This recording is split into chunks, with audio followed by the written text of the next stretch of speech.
Atención, Pío.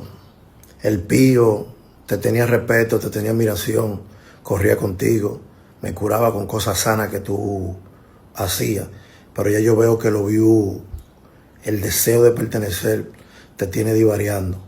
Yo voy a averiguar dónde es el próximo show tuyo, para que lo que tú estás hablando de mí y de la mujer mía, tú me lo digas a mí, de frente. Y tú desarrolles y tú te tomes el tiempo de explicármelo de frente. Tú oyes, donde quiera que yo te vea, yo te voy a jalar. Donde quiera que yo te vea, jálame tú a mí. Porque vamos a tener un tema, tú y yo. Y te lo estoy haciendo públicamente para que después no diga que yo me fui en palomería o que yo que sí o que. Nada más para que tú me lo expliques.